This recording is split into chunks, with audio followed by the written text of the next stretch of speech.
బంగారాన్ని వాడతారని, అవును. అలాగే లోహాలు కొన్ని వాడతారని. వాడతారండి. ఇలా బంగారం అవి వాడటం, రజులు అవన్నీ వాడటం వల్ల ఆయుర్వేదం ఔషధం అనేది చాలా ఖరీదైందని చెప్పి ఒక ప్రచారం ఉంది.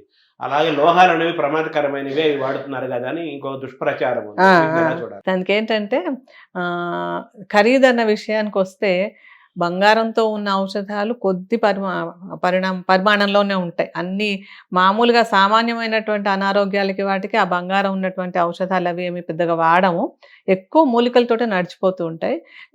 అంటే వ్యాధి కొంచెము తీవ్రమైనదో లేతే క్రానిక్ ప్రాబ్లమ్సో ఉన్నప్పుడు ఈ రస ఔషధాలంటాం. రస ఔషధాలని. రసం అంటే పాదరసము.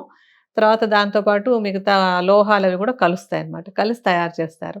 అందువల్ల కొన్ని ఈ కాస్ట్‌లీ అన్న పదాన్ని దీని దగ్గర మనం వాడలేం. ఎందుకంటే ఇప్పుడు ముఖ్యంగా ఈ రోజుల్లో మనము అలోపతిక్ మెడిసిన్స్ చూస్తే చాలా మందులు ఊరికే ఇంత చిన్న చిన్న మందులు కూడా ఎంతెంతో ఖరీదుగా ఉంటున్నాయి. కొన్ని లైఫ్ సేవింగ్ డ్రగ్స్‌కి మాత్రం వాళ్ళేం జేస్తున్నారంటే ఈ ఆహ్, మన గవర్నమెంటే కొంచెం రేట్స్ తక్కువగా పెడుతోంది గనక అవి సరిపోతున్నాయన్నమాట. రెండో పాయింటు లోహాలవి ఉండటం వల్ల హాని జరుగుతుంది అన్న విషయం తీసుకున్నట్టయితే ఇవి ఈ మందులు తయారవ్వడానికి చాలా పెద్ద విధానం ఒకటుంది.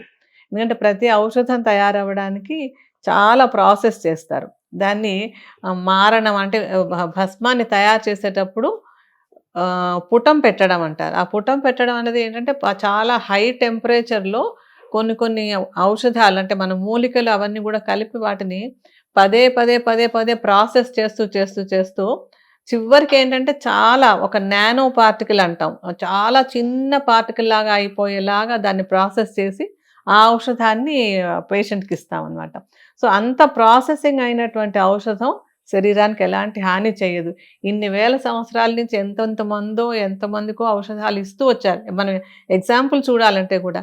వాటి వల్ల ఎవరికీ అనారోగ్యాలేమి రాలేదు. అయితే ఇదేంటంటే ఆధునికులకి ఈ ప్రాసెస్ గురించి కానీ, లేకపోతే ఇంత చేస్తే వచ్చేటువంటి ఆ రిజల్ట్‌లో కనపడే ఆ లోహం శరీరానికి ఏమీ హాని చేయదన్న విషయం గాని వాళ్ళకి ఐడియా లేదు.